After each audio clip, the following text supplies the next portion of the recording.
Intervenção na natureza tem seu preço. Alerta Paula Schmidt. Quem já se deparou com a teoria de que o mundo é controlado pelos Illuminati, ou satanistas, pedófilos, Bilderberg, Rothschilds, jesuítas, Bohemian Grove, Skull e Bones, ou todos eles juntos, deve ter notado que, apesar de tanto poder sobre os desígnios da Terra, os membros do grupo não sabem quem são seus coleguinhas. Por isso, eles usam símbolos identificadores. Uma piscadinha aqui, uma mão com o indicador e um mindinho levantados, uma espiral meio triangular como pingente.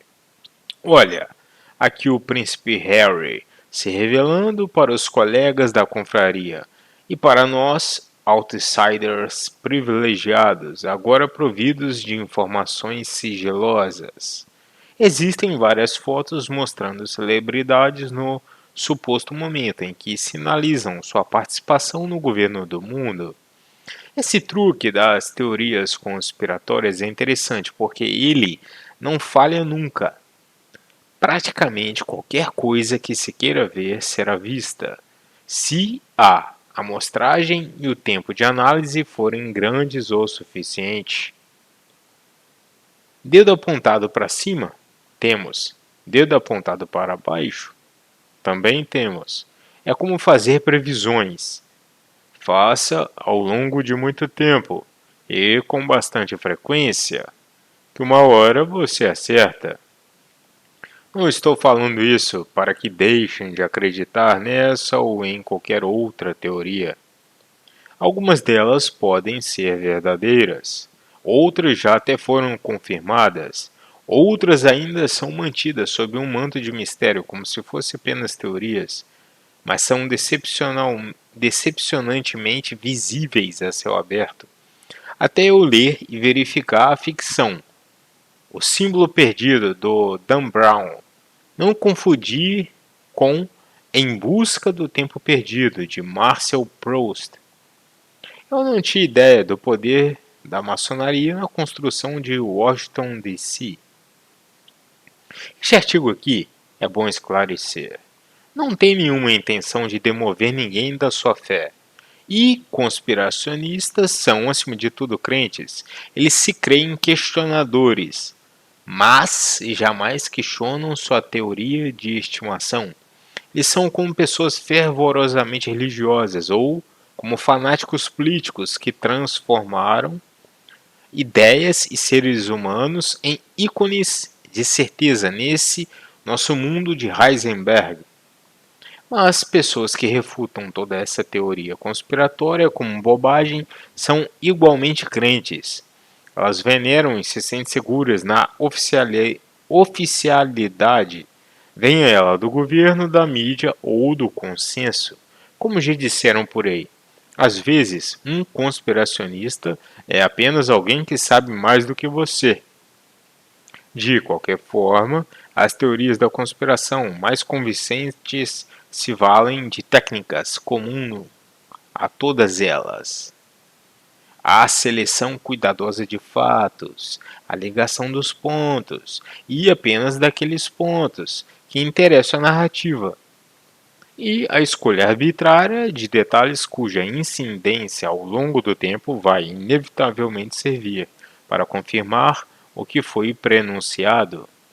Pois bem, agora que superamos esse preâmbulo, aproveito para selecionar alguns fatos, ligar apenas pontos que interessam a essa quase narrativa e mostrar alguns detalhes cuja incidência ao longo do tempo pode vir a confirmar o que foi prenunciado.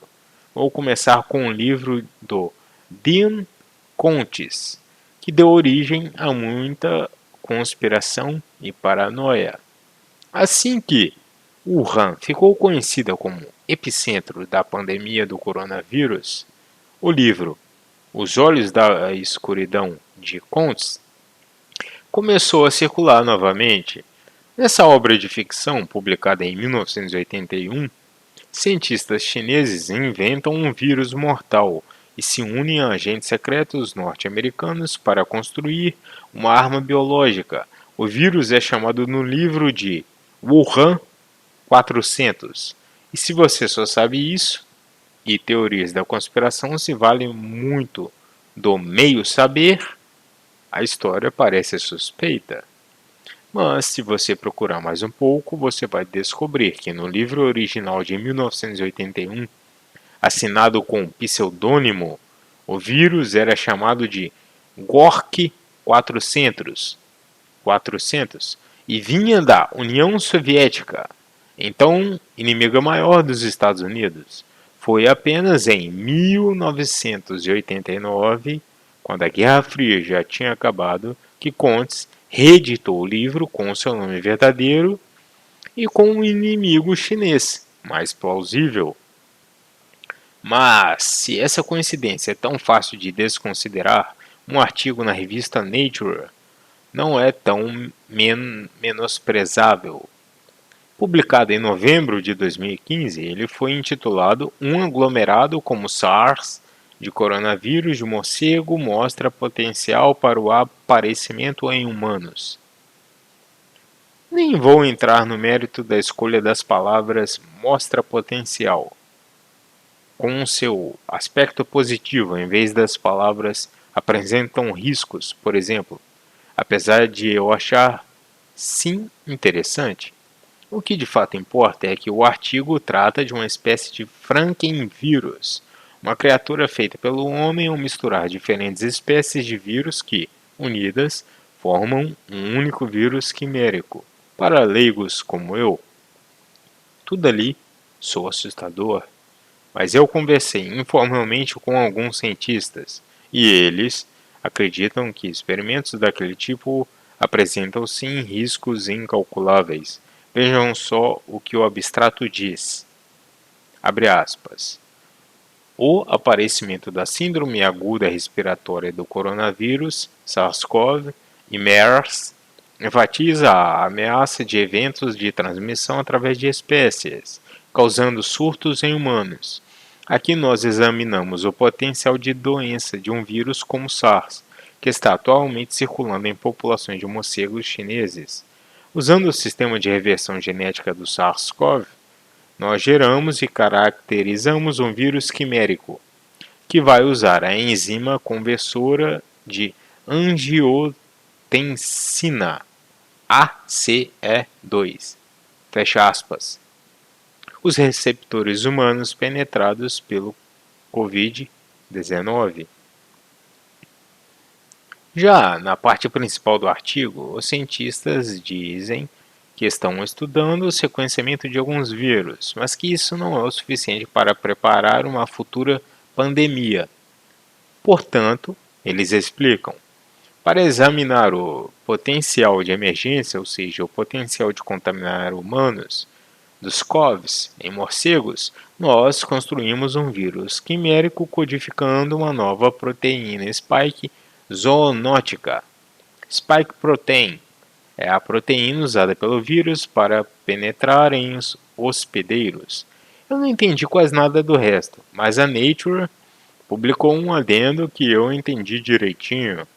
Em uma espécie de errata, a revista declara que, abre aspas, na versão deste artigo inicialmente publicado online, os autores omitiram o reconhecimento de uma fonte financiadora, a USAID, fecha aspas. Qualquer pessoa que morou no Oriente Médio sabe o que é a USAID, a Agência dos Estados Unidos para o Desenvolvimento Internacional. Ela é o braço financiador da política externa norte-americana e também uma fachada para a CIA.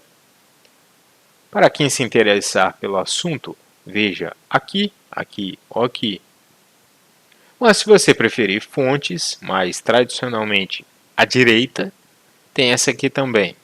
Um artigo onde Jeff Stein, correspondente da Casa Branca para o Washington Post, explica que no sul do Vietnã, a USAID forneceu fachada para agentes da CIA tão tão frequentemente que as duas agências se tornaram quase sinônimas. E o que dizer do Departamento de Justiça norte-americano, que anunciou em janeiro a prisão do chefe de Departamento de Química e Biologia Química da Universidade de Harvard, Charles Lieber, por mentir sobre suposta ajuda indevida que teria dado a pesquisadores na China. Segundo o documento, desde 2008, Lieber era o investidor principal do grupo de pesquisa Lieber na Universidade de Harvard, especializado na área de nanociência, e recebeu 15 milhões em fundos do Instituto Nacional de Saúde e do, olha quem está aqui, Departamento de Defesa americano.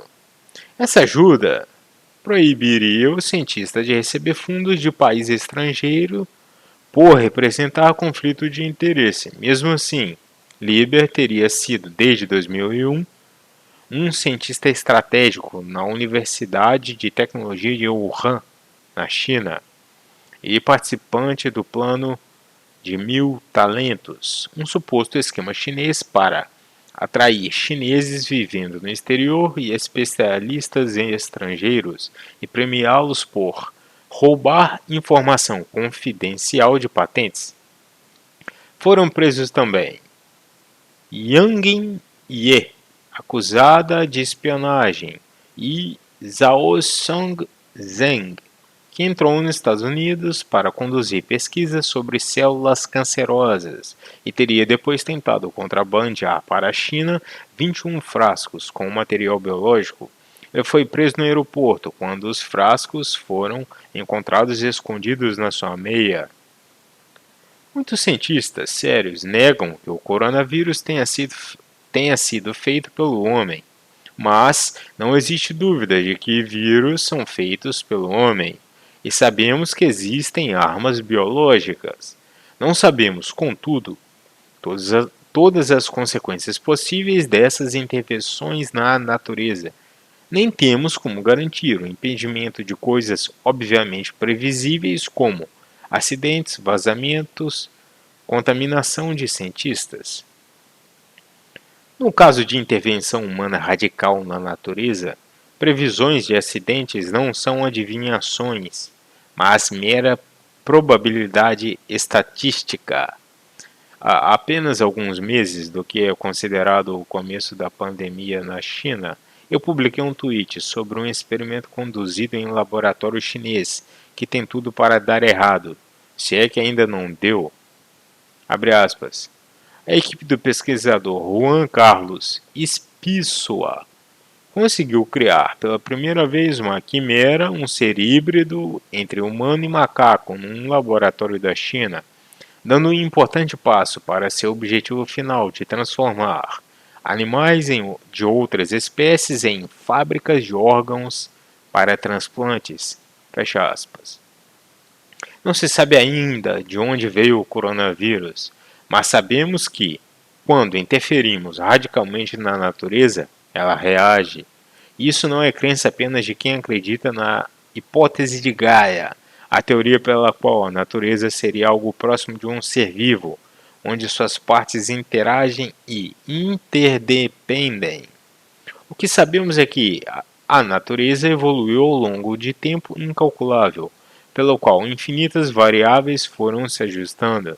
Qualquer alteração brusca em uma dessas variáveis, interligada em incontáveis conexões, pode ter efeito trágico em cadeia. Nessas horas, vale lembrar o que aconteceu quando vacas foram alimentadas com carne de vaca. Tal aberração deu início à doença da vaca louca. Qualquer fazendeiro tradicional que ama o que faz teria pressentido que aquilo era arriscado, sem nunca ter precisado estudar ciência. O link para este artigo encontra-se na descrição do vídeo.